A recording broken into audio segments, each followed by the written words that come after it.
Continuando a história dos videogames, depois de eu ter feito o vídeo sobre a terceira geração dos videogames, hoje será sobre a quarta geração dos videogames, que ocorreu de 1987 até 1996, que ficou conhecido como a geração 16 bits, e também teve uma verdadeira guerra no mundo dos videogames, entre Sega e Nintendo, onde quem tinha um console da Sega jamais teria um da Nintendo ou vice-versa.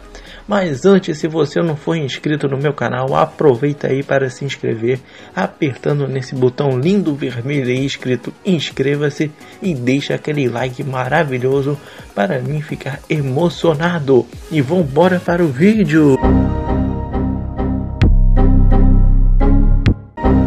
Bem, como em todo vídeo sobre a história dos videogames, eu vou falar das características dos consoles antes de falar da história de fato. Bem, a quarta geração dos videogames teve uma melhoria significativa em questão de gráficos, onde você conseguia ver bem a diferença em um jogo de 16 bits para um jogo da geração passada de 8 bits, com sprites bem mais modelados. O som também nos videogames desta geração melhoraram e muito, principalmente os jogos de Super Nintendo, que tinham um som bem potente. Questão de velocidade de processamento também teve uma melhorada, principalmente os jogos de Mega Drive, com o Sonic, que era uma velocidade enorme na sua tela, rapaz. E conseguiram também fazer com que os jogos durassem mais tempo, onde que você perdesse mais tempo para jogar o game, fazendo um jogo bem maior de fato, foi cada vez mais maior, cada vez mais fácil.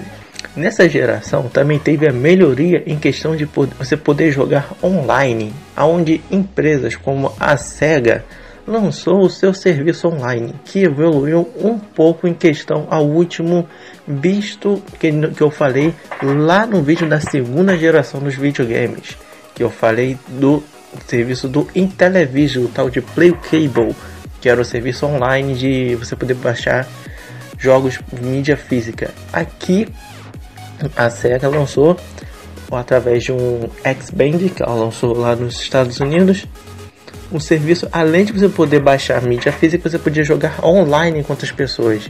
Você jogava Mortal Kombat online com outras pessoas, uma coisa que nos Estados Unidos funcionou bem, mas aqui no Brasil não deu muito certo.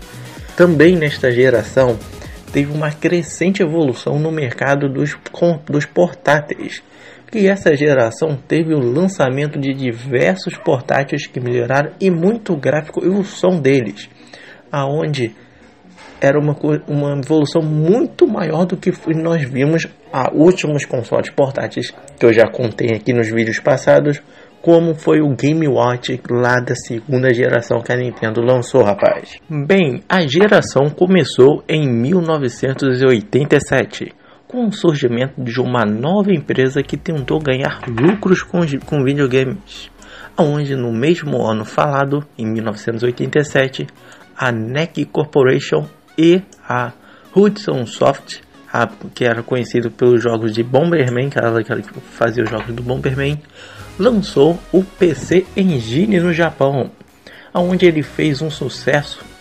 considerado no início da geração, pois ele era um console de gráficos melhores do que os consoles de 8 bits que tinham na época, pois ele estava sendo o primeiro console da nova geração. E uma coisa engraçada é que, apesar que ele ser um console da quarta geração, da nova geração, a sua CPU ela era de 8 bits, porém a sua PPU, que era como se fosse a placa de vídeo do console, ela era de 16 bits. Então os jogos tinham gráficos melhores de 16 bits, porém o seu processamento e velocidade eram de 8 bits, como eu falei. Mesmo assim, ele é considerado um console de 16 bits.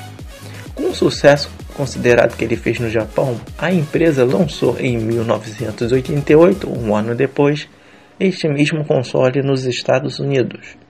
Porém, ela resolveu mudar completamente o seu design, aonde no Japão ele era um console branco. Já na América ele virou um console preto e bem maior do que a versão japonesa.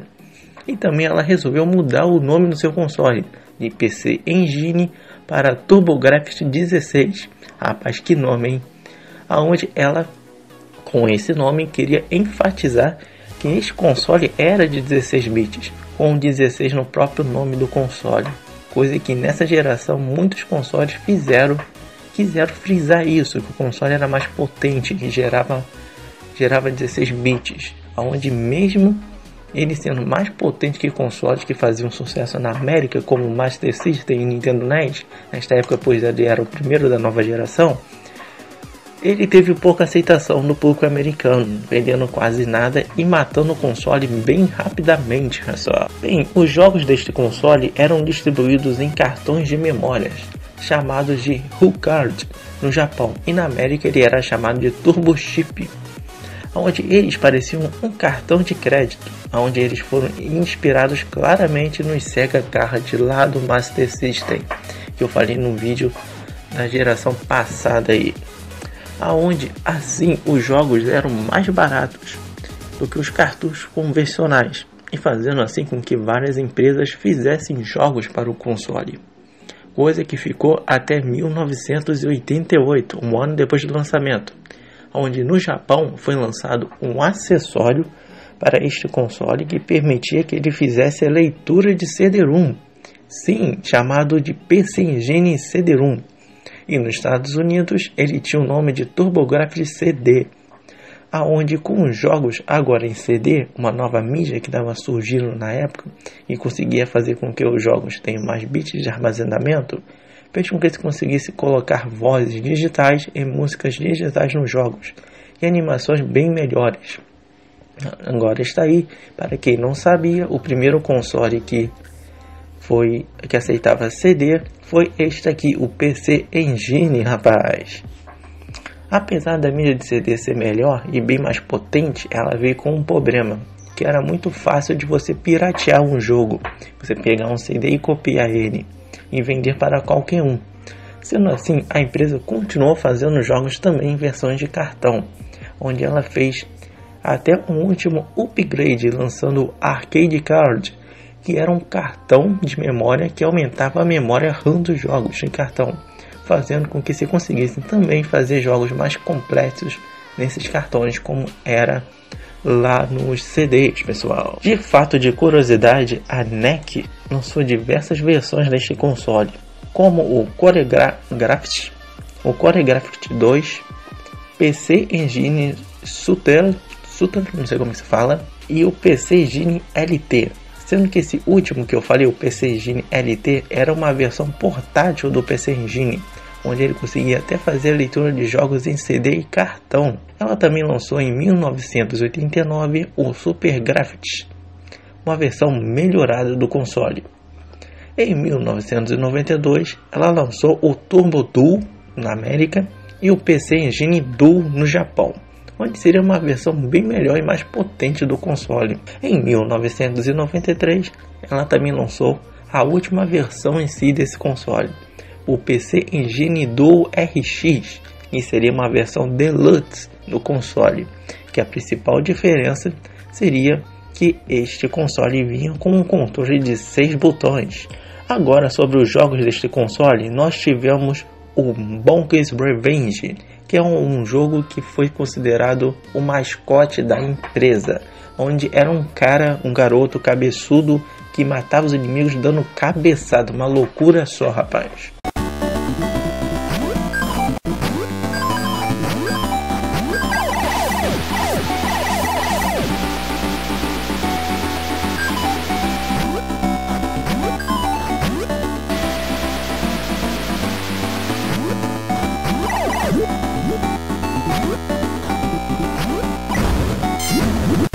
Nós tivemos também um jogo de ninja chamado de Ninja Sprite.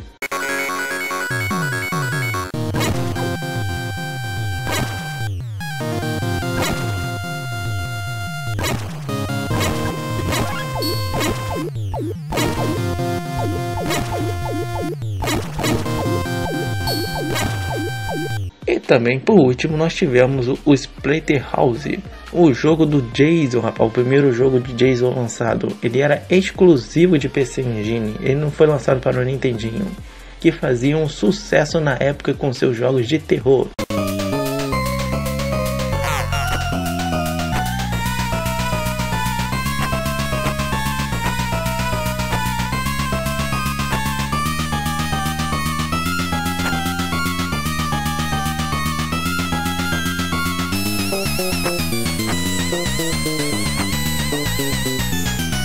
Agora, em 1988, a SEGA, que fez um sucesso do caramba no Brasil com o Master System e no Japão também, ela decide lançar bem na frente da sua concorrente, a Nintendo, o seu console da nova geração de 16 bits, aonde ela lança em 1988 o Mega Drive no Japão, que ele rapidamente começou a fazer sucesso no Japão, por ser um console bem mais potente em questão de velocidade de processamento do que os seus concorrentes na época, no caso só tinha o PC Engine, que era o único console de 16 bits que tinha na época.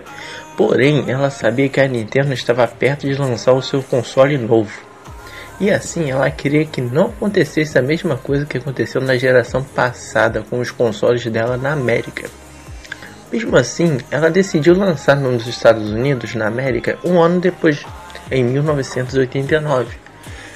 Porém, ela lançou com um nome diferente do que lançou no Japão. Ao invés de ela lançar de Mega Drive nos Estados Unidos, ela lançou de Sega Genesis. E por quê? Porque ela teve que mudar o nome. Porque a Sega, ao tentar registrar o seu nome na sua patente, como Mega Drive na América, ela viu que já existia uma outra empresa com esse nome. Então por isso ela não poderia registrar o mesmo nome. Então ela teve que registrar o seu console como Genesis, pessoal. Tá aí para quem não sabe, rapaz. Ao lançar na América, ela percebeu que ele não estava fazendo o sucesso que ela esperava. E que o console precisava de um boom para acelerar as vendas. E também fazer com que o pessoal deixasse o Nintendo NES da geração passada e quisesse comprar consoles novos da nova geração. Pensando nisso, a SEGA chamou um designer de jogos e falou para ele fazer um mascote novo para a empresa, deixando o Alex Kidd de lado, rapaz, e abandonando ele completamente. Aonde, com um esboço feito por Yuji Naka, surgiu o tão famoso mascote azul da SEGA, o Sonic the Hedgehog, que em 1991 foi lançado o seu primeiro gamer da vida, que de primeira fez um sucesso enorme no Japão, na América e no Brasil também.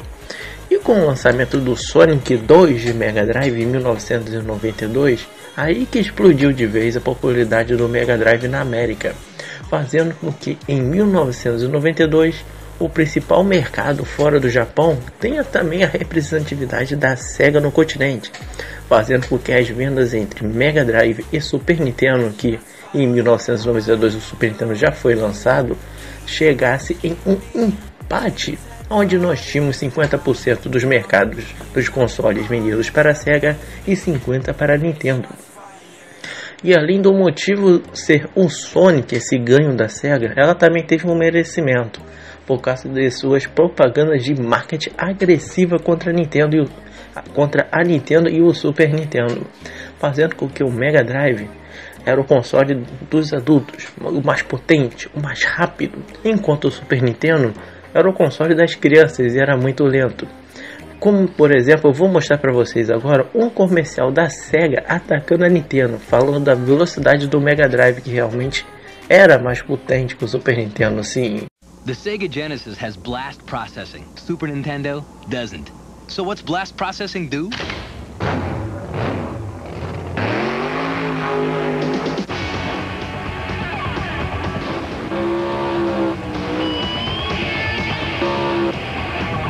And what if you don't have blast processing?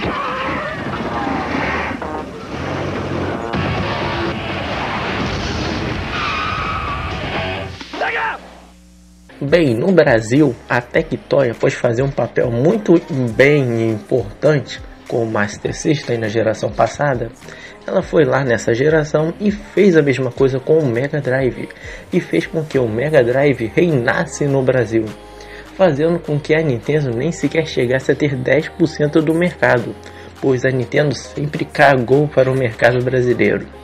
E assim como ela fez no Master System, ela também produziu alguns jogos exclusivos para nós brasileiros, para o console, como o Turma da Mônica na Terra dos Monstros, que foi exatamente a mesma receita de bolo da Tectoy, onde ela pegou um jogo americano, traduziu ele para português e modificou os sprites do personagem para o da Mônica.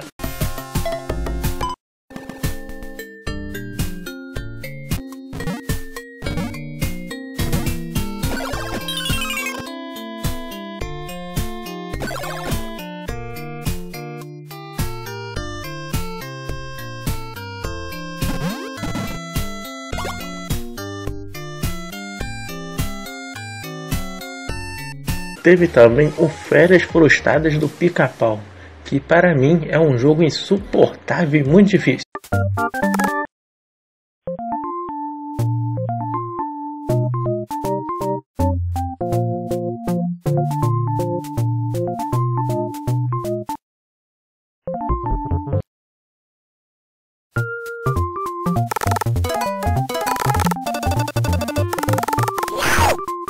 Ela também lançou o Show do Milhão, um famoso programa do Silvio Santos que fazia muito sucesso na época, que fez também um enorme sucesso no console.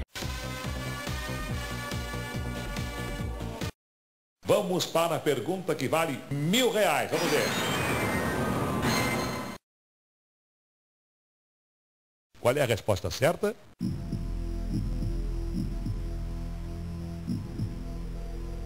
Está certo disso? Certa resposta. E também a Tectoy conseguiu fazer com que o jogo Duke Nukem, quem lembra desse jogo, que era exclusivo para PC, rodasse no Mega Drive. Isso foi um feito enorme da Tectoy, onde todo mundo ficou surpreendido que como que era possível que esse jogo Duke Nukem 3D de fato estava rodando no Mega Drive. A Tectoy conseguiu, pessoal.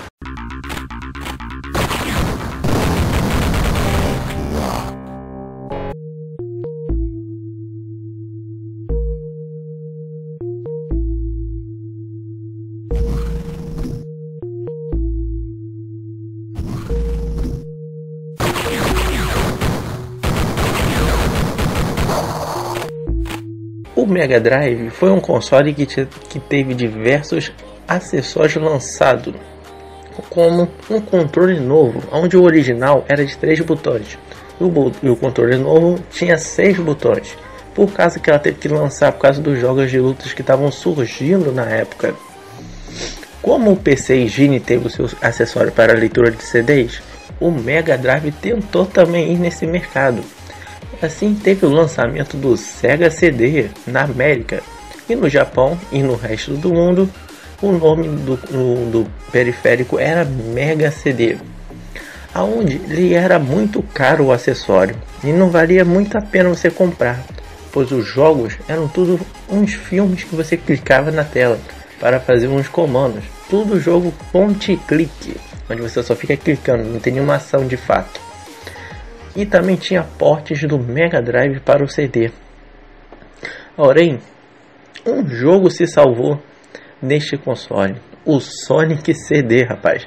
E foi um jogo totalmente novo que foi feito para vender Sega CD na época. Que sim, por este jogo era um bom motivo para você comprar o acessório.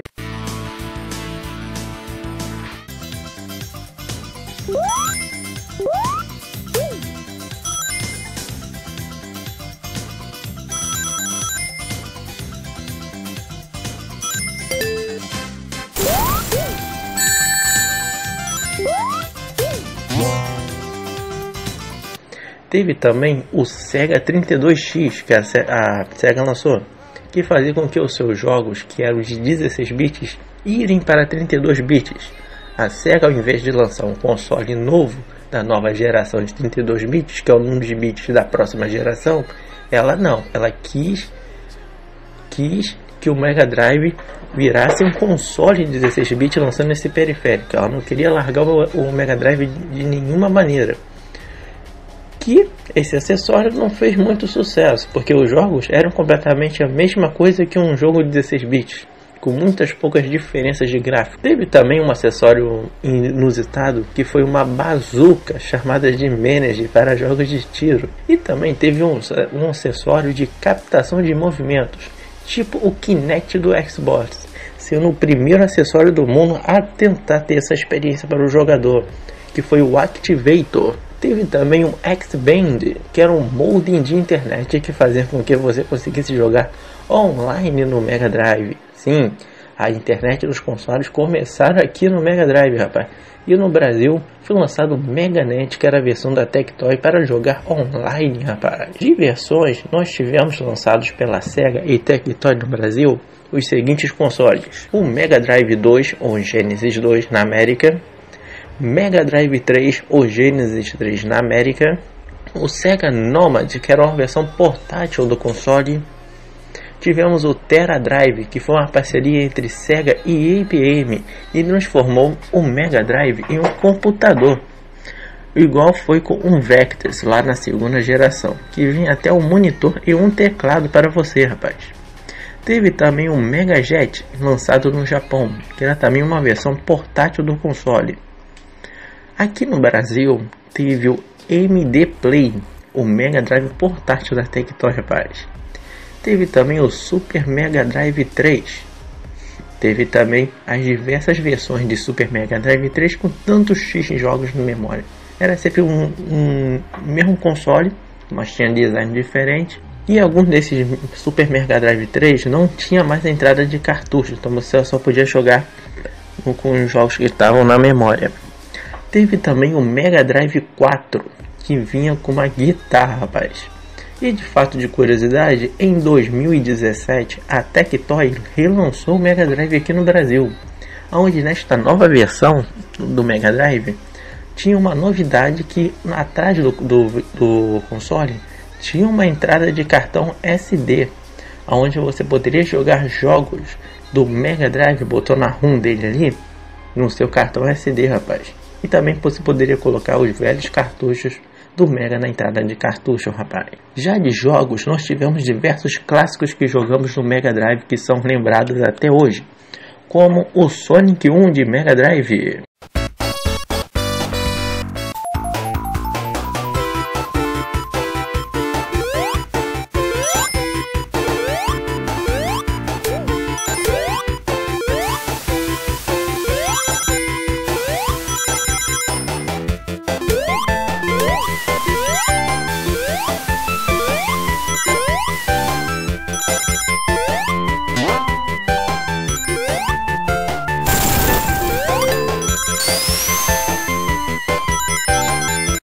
Nós também tivemos o Sonic 2 de Mega Drive, que vinha com a nova parceira do Sonic, a Raposa Tail.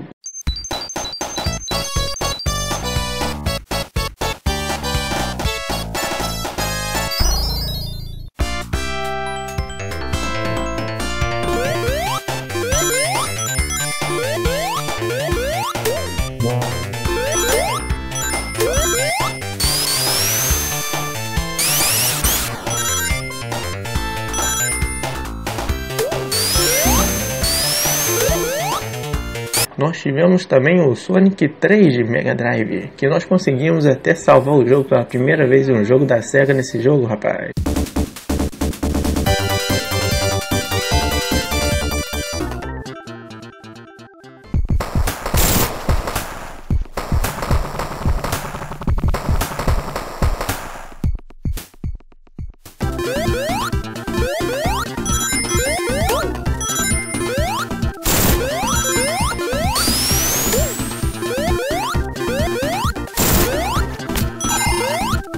Nós tivemos o Sonic Knuckles, que nós podemos jogar com o vilão de Sonic 3.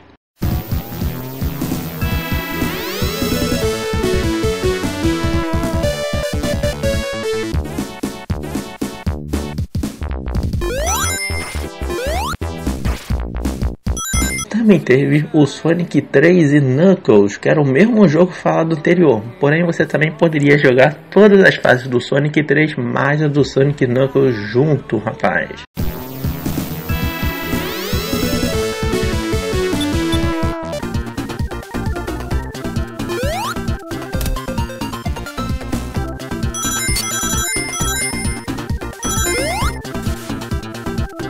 Teve o Sonic 3D Blast.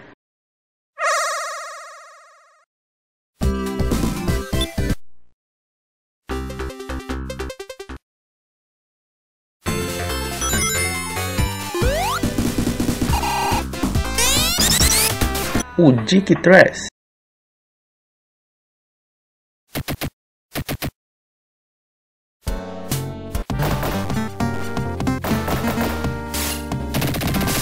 O Echo the Dolphin.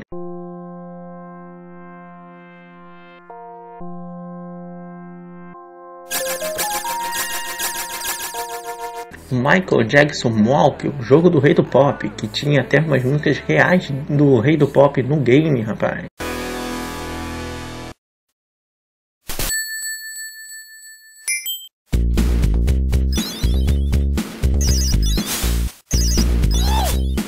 Castle of Illusion, o jogo do Mickey.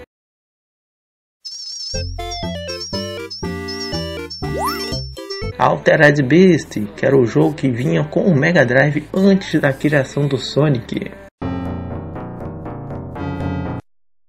Rise from your grave.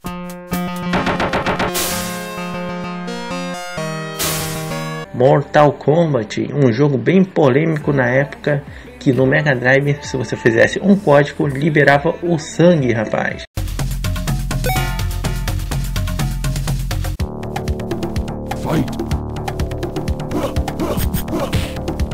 Rista.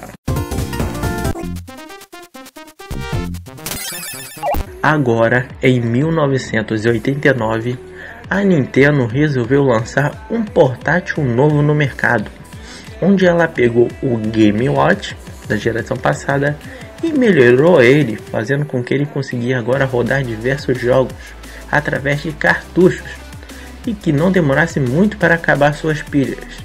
Assim ela lançou o famoso Game Boy, o portátil mais conhecido do mundo, que fez com que a Nintendo se consolide no mercado de portáteis também, onde a principal vantagem do Game Boy era que ele era um console bem barato, custando apenas $100 e que durava até 16 horas para acabar sua pilha, rapaz, e gastando apenas 4 pilhas para o console funcionar, rapaz. Como eu falei, a principal diferença do Game Boy para o Game Watch é que agora aqui no Game Boy você conseguiria jogar diversos jogos somente trocando cartuchos, o que fez com que diversos jogos fossem lançados para o portátil. Entre eles, os que mais fizeram sucesso no portátil foi, claro, o Tetris.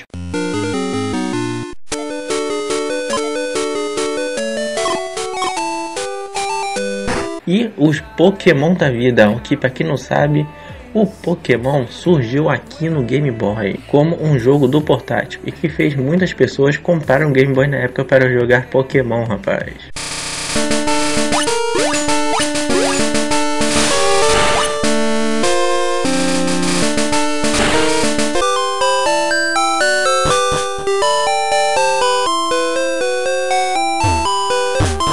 O gráfico do Game Boy era ainda sem cores, porém ele não era somente uma luz como era no Game Watch.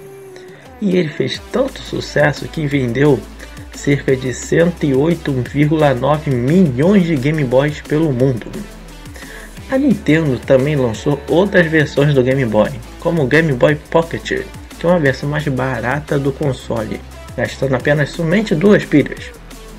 Ela lançou também o Game Boy Lite, uma outra versão do Game Boy que teve um aumento de duração das pilhas, onde agora as pilhas duravam 20 horas.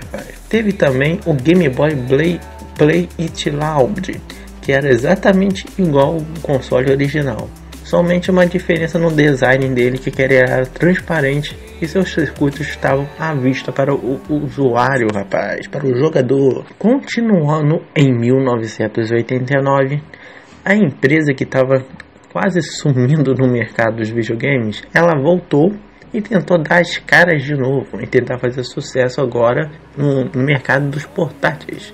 Eu tô falando da Atari, rapaz, que lançou neste mesmo ano, em 1989, o Atari Lynx, que é o primeiro console portátil que tinha cores no mundo.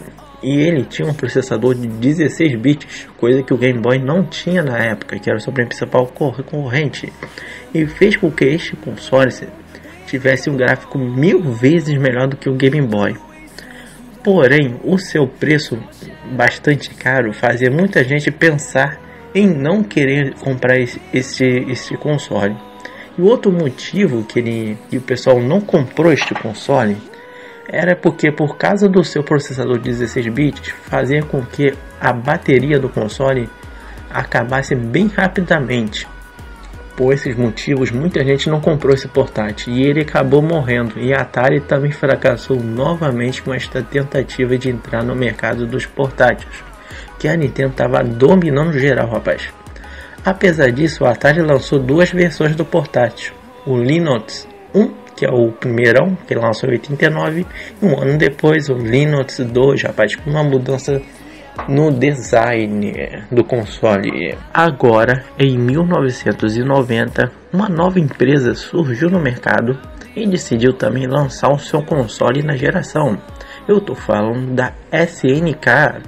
E sendo assim, ela lança em 1990 o Neo Geo, aonde ele foi um console inspirado em arcades na época, tentando em si ser um console de arcade em casa. Por isso que a maioria dos seus jogos eram portes dos arcades da SNK, que na época ela já fazia um sucesso nos arcades, com os jogos como, por exemplo, os arcades da SNK.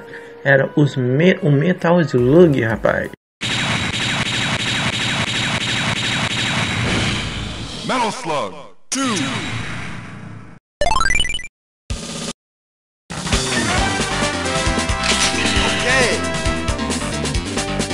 Mission 1, start!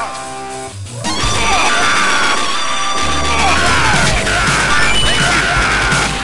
you! Heavy machine gun! Thank you! Heavy machine gun! E o The King of Fighters 95, por exemplo. Akuma, ready, go!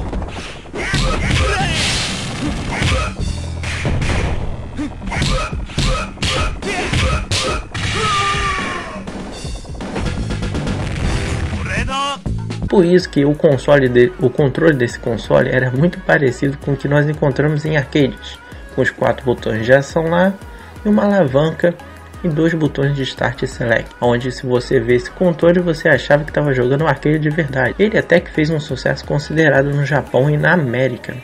Aqui no Brasil ele não foi muito bem por conta de ser um console que necessitava de processadores mais potentes do que consoles já lançados, como o próprio Mega Drive. Isso fez com que o console seja muito caro aqui no Brasil por conta disso. Os seus cartuchos eram enormes, bem maior do que qualquer outro console desta época, onde esta mídia ficou sendo para os jogos do console até 1994, aonde, como todas as empresas desta época fizeram, ela também, a SNK, apostou no CD, rapaz, a nova mídia do momento nesta época, lançando o Neo Geo CD. Porém, com a chegada do CD, teve um problema. Os jogos tiveram que ter as famosas telas de load, e essas telas às vezes demoravam demais no Neo Geo para acabar, porque a unidade de CD do console tinha um leitor bem fraco. A cabeça do canhão dos consoles era bem fraco na leitura que ele fazia, e por isso demorava bastante para acabar essas telas de load. E outra mudança que ela fez foi modificar o seu controle nessa nova versão do CD e colocar um controle mais tradicional e mais confortável para se jogar, rapaz. Depois, em 1997, a SNK lançou mais uma versão deste console, sendo a última até então, o Hyper Neo Geo 64. Foi uma tentativa de console que a SNK tentou, onde o Hyper Neo Geo 64 originalmente era um arcade. Ela tentou pegar essa placa de arcade e fazer como um console de 64 bits. É um que 64 bits, se eu não me engano é da 6ª ou 5ª geração, que a próxima, se eu não me engano, é 32 bits. Então essa foi uma tentativa da Neo Geo que surgiu, somente 7 jogos foram lançados para esta placa de arcade. E fato de curiosidade, a SNK também lançou versões portáteis do Neo Geo, onde ela lançou o Neo Geo Pocket Color, que era de tela colorida, rapaz. E em 2012 ela lançou o Neo Geo X, um novo console portátil bem tempo depois, que vinha com alguns jogos na memória e um design totalmente diferente, onde eram os verdadeiros emuladores portáteis. Continuando em 1990, a vendo o sucesso que a Nintendo estava fazendo com o Game Boy no mercado dos portáteis, ela também tentou fazer com que a Sega conseguisse lucrar neste mercado também, aonde ela lançou neste ano, em 1990, o Game Gear, que para muitos ele é considerado o Master System portátil. Por quê? Porque ele tem o hardware e processadores bem parecidos com o Master System, fazendo com que diversos jogos de Master System fossem convertidos para o portátil, como o Sonic 2 de Master System.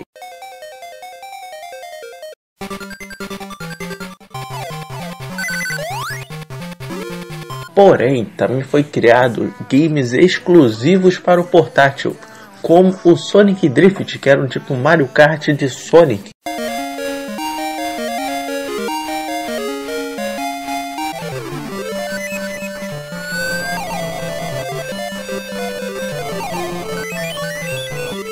O Game Gear, em comparação ao Game Boy da Nintendo, ele estava de 10-0 em questão de processamento e gráficos, pois o Game Boy tem um gráfico de preto e branco, não tinha cores. Já o Game Gear era totalmente colorido e gráfico e velocidade bem melhor de processamento e gráficos de outra geração. Porém, como todos os outros consoles portáteis que eu falei aqui, que eram coloridos e não deu certo, aconteceu exatamente a mesma coisa com o Game Gear da Sega, aonde a duração das pilhas eram somente 4 horas, diferentemente do Game Boy, que era 20 horas, a versão Deluxe que eu falei para vocês. E além que no Game Gear você tinha que colocar 6 pilhas para poder ligar o console, diferentemente do Game Boy, que era somente 4. E então, por esses motivos, ele foi um portátil que não fez muito sucesso. E de fato de curiosidade, teve um acessório lançado para o Game Gear que permitia que você visse TV no seu Game Gear, rapaz, através do TV Turner, que para quem está lá numa fila lá, pode ficar vendo TV no seu Game Gear, rapaz. Você conseguiria ver por 4 horas, mas você conseguia ver uma televisãozinha lá legal. Continuando no ano de 1990, a Nintendo até que fim resolveu lançar o seu sucessor do Nintendo NES na América e no Japão. Ela lançou no Japão o Super Famicom e na América ela lançou o Super Nintendo, onde a diferença dos dois consoles era somente na aparência dele. Eles eram exatamente a mesma coisa por dentro, só a aparência que era diferente. Aonde o Super Nintendo apresentou uma evolução nos recursos do som, onde fazia com que diversos games do Super Nintendo tivessem uma trilha sonora sensacional, que todo mundo amava. Principalmente os jogos da Rare, do Donkey Kong, aquelas musiquinhas eram sensacionais. E olha que era um console de 16 bits, hein? E tinha aquela capacidade de emitir sons muito bons. Outra diferença do Super Nintendo era que ele possuía chips que faziam com que você conseguisse salvar no cartucho. E ele também foi um dos primeiros a lançar um jogo que tinha uma noção de jogos 3D, através do Star Fox, rapaz. A única coisa que o Super Nintendo perdia para os outros consoles era em questão de velocidade de processamento, onde eu já falei aqui no vídeo, e foi uma das táticas que a Sega fez para atacar o console da Nintendo. Porém, mesmo assim, o console fez um sucesso enorme no Japão e na América, pessoal. Aqui no Brasil, a Nintendo chegou oficialmente apenas em 1993, 3 anos depois de seu lançamento, onde ela fechou uma parceria com uma empresa chamada Playtronic e tentou fazer o mesmo papel que a Tectoy fez para o Mega Drive aqui no Brasil, coisa que não se firmou muito, pois a Tectoy conseguiu fazer com que os consoles da Sega e seus jogos ter muito mais fãs consolidados que não compraria um Super Nintendo na época, principalmente por causa da guerra entre Sonic e Mario. Muitos jogadores escolhiam um lado, onde se o jogador escolhesse, por exemplo, o Mario e tivesse o Super Nintendo lá, ele nunca compraria o Mega Drive. Porém, como a Tectoy tinha diversos fãs consolidados no Brasil, muitos escolheram o Sonic nesta guerra dos 16 bits, rapaz. A Nintendo lançou poucas versões diferentes do Super Nintendo, onde ela lançou somente 2 versões. Uma chamada de Super Famicom Junior no Japão, que é um console bem mais barato e menor, e na América ela lançou o Super Nintendo Baby, que é exatamente a mesma coisa que o Super Famicom Junior. Fato de curiosidade que aconteceu com o Super Nintendo é que a Nintendo pensou em lançar um periférico que permitisse ler CDs no Super Nintendo, aonde ela procurou a Sony, exatamente a Sony, para fazer este periférico, onde a Sony fez utilizando seus chips e chamou eles de quê? De PlayStation. Sim, exatamente o nome de um console que ficou muito conhecido na próxima geração, rapaz. Aonde a Nintendo, ao ver a Sega se ferrando com o Sega CD, ela resolveu então abandonar o projeto e quebrando assim o contrato com a Sony. E claro que isso não pegou bem na Sony, aonde eles resolveram dar o troco na Nintendo na próxima geração, pessoal. Que se vocês quiserem, eu irei contar para vocês no próximos vídeos de jogos. Nós tivemos diversos clássicos que continuaram do Nintendo NES para o Super Nintendo, que ganharam versões novas das franquias. Porém, teve também franquias novas que surgiram no Super Nintendo, que fizeram muito sucesso, como o Super Mario World, o jogo do mascote da empresa.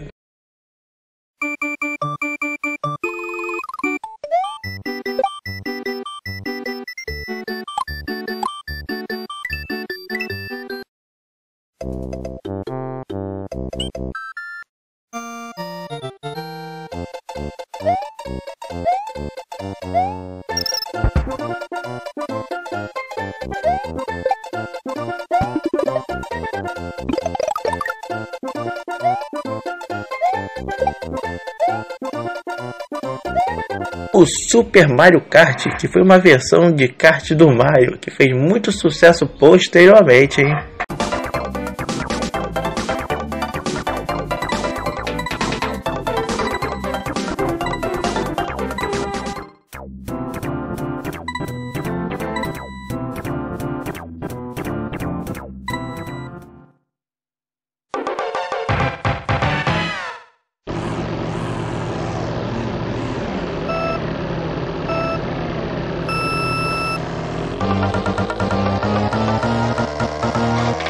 Chrono Trigger, um RPG clamado por muitos o melhor RPG do console.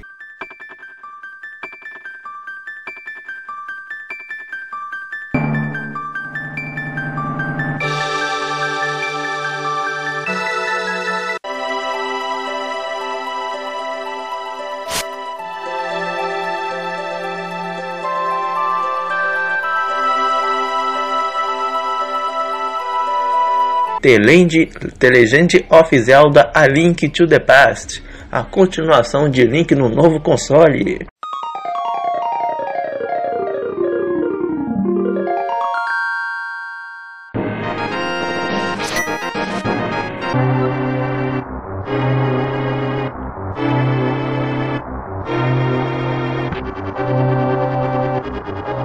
Super Metroid, a continuação de Metroid.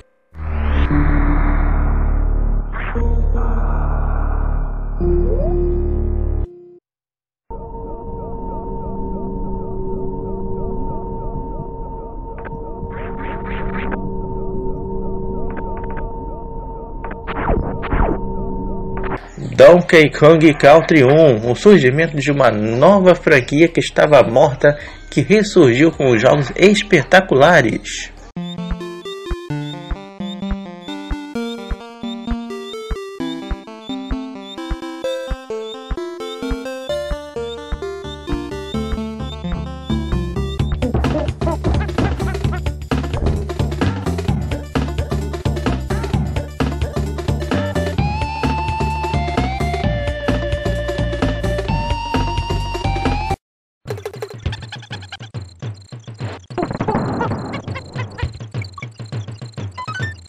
Seguindo o embalo, teve o Donkey Kong Country 2.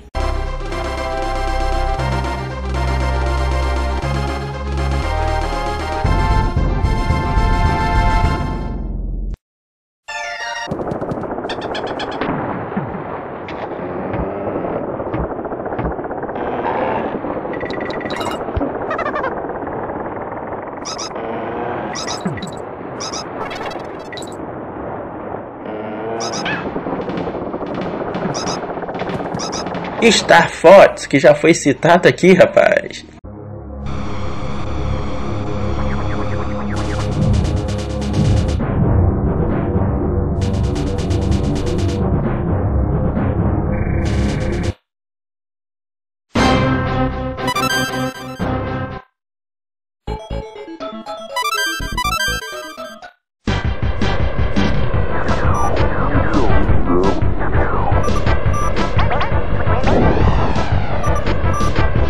Contra 3.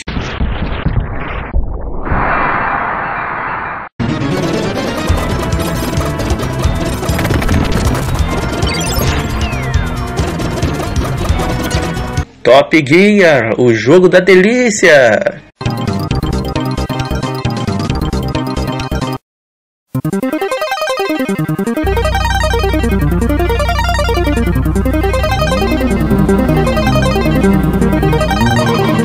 Rock'n'Roll Race, um jogo de corrida que ficou bem conhecido e bem famoso pelas suas músicas.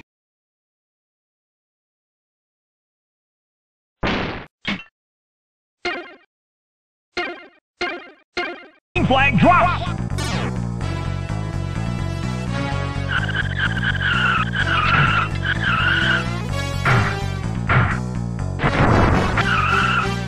Rip jams into first. Rip is about to blow.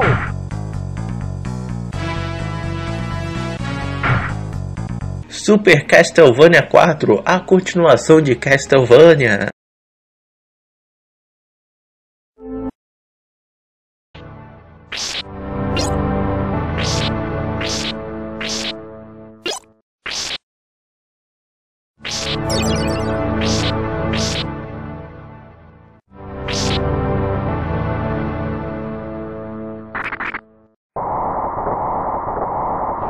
International Superstar Soccer, o início da paixão pelos jogos de futebol nos videogames, que para quem não sabe, o famoso Pro Evolution Soccer PES veio deste jogo, pois ele foi feito pela Konami, rapaz.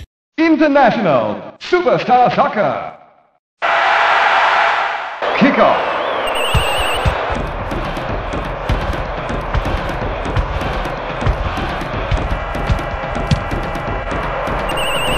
Throwing.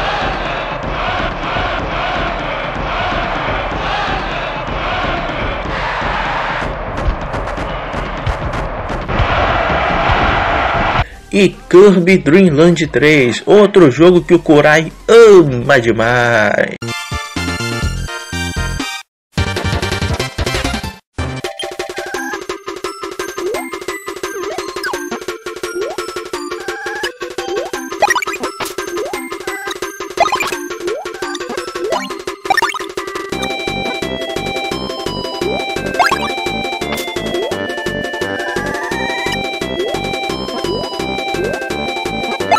Continuando no ano de 1990, sim, este ano teve muitos lançamentos de consoles e portáteis também. A NEC, que é a mesma empresa que eu falei lá no início do vídeo, que lançou o PC Engine ou TurboGrafx 16, ela lança também um console portátil para competir com o Game Boy e Game Gear, o Turbo Express, onde ele era um console portátil com todos os jogos do PC Engine, porém somente os jogos lançados em cartões, pois ele não tinha um leitor de CDs, só tinha um leitor de cartão. Os jogos de CDs não rodavam aqui. Ele possui uma tela colorida, um processador de 64 bits e 8 KB de memória RAM, onde o mesmo problema que foi falado aqui nos consoles portáteis anteriores, aconteceu a mesma coisa aqui, como foi por exemplo do Game Gear, onde a bateria aqui durava somente 3 horas, 1 hora a menos que o Game Gear, e consumia 6 pilhas, a mesma quantidade do Game Gear. Por isso ele não vendeu muito e também não fez muito sucesso. Bem pessoal, esta foi a 4ª geração dos videogames, pessoal. Então pessoal, esse vídeo fica por aqui. Muito obrigado a quem assistiu esse vídeo até aqui. Lembrando, este vídeo da 4ª geração dos videogames foi sugerido por Murilo. E se você gostou, dá like aí. Se você tem algum tema voltado para tecnologia, para TI, sobre o tema que eu faço nos vídeos aqui no meu canal, é só você comentar aí embaixo que eu vou ver o seu comentário, vou te rir, vou te dar o coraçãozinho no comentário, o joinha, e vou te falar se eu vou fazer esse tema ou não, se é possível fazer ou não, rapaz. E até o próximo vídeo do canal VR Tecnologia, pessoal. Tchau, tchau, pessoal.